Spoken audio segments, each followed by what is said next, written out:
Greetings, friends. This is the Aquarian Sage welcoming you to the lovely season of fall. And this is my tarot card reading for the month of October 2020. So, right away, we're starting off by looking at what is here right now. And for that, I pulled the Universe, also known as the World in many traditional decks. This card in this position is really asking us to be honest with ourselves and take a good hard look at our lives.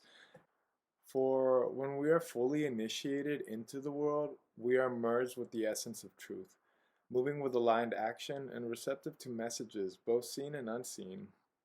It asks the question, is your current path leading you towards expansion and spiritual fulfillment, or has your ego taken control? Secondly, we're looking at what is our challenge, and for that, I pulled the Three of Pentacles. The Three of Pentacles is here to really challenge us to step up to the plate and to stop playing small, especially in terms of our self-worth and soul work. And what that means is, how do we engage with others in a collaborative and creative way in order to gain perspective around our own ability to engage and empower others? This gives us an opportunity to see the value that each person brings to the table, including ourselves. So we learn to honor, respect, and appreciate the role that every individual plays. By extension, this gives us the courage we need to take action, trusting ourselves and elevating our own self-worth in the process.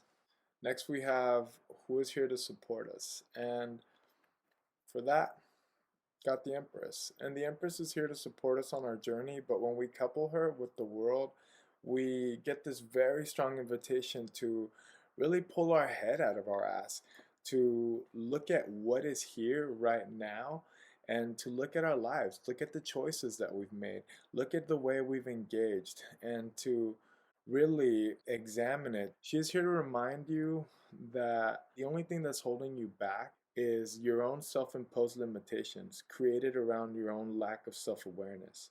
We can open ourselves up to deep receiving by offering up all non-self themes as a sacrifice in order to embody our highest truth and our highest potential.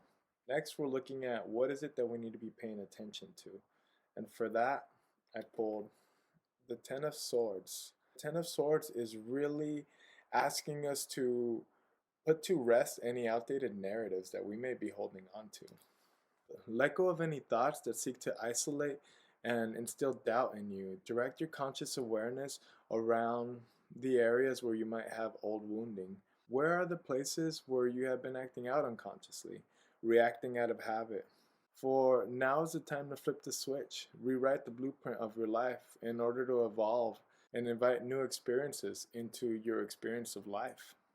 Next, we have who is here as our soul guidance. And for that, we're looking at death, or rebirth in this case.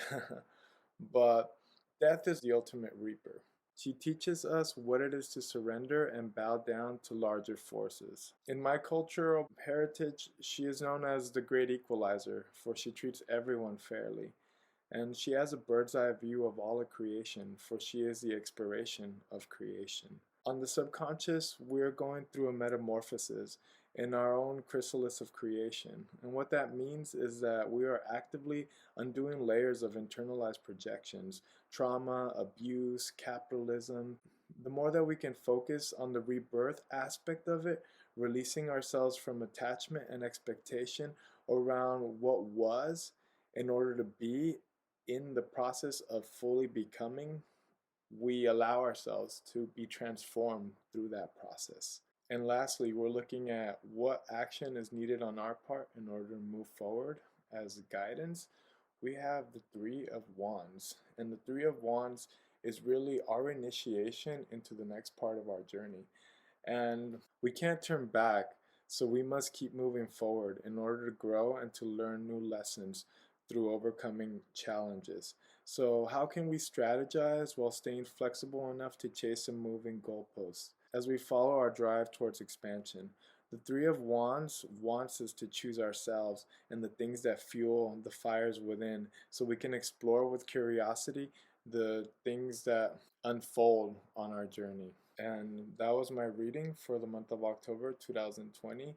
Thank you for joining me, and I hope to see you next month. Have a beautiful October and happy Halloween. Tschüss.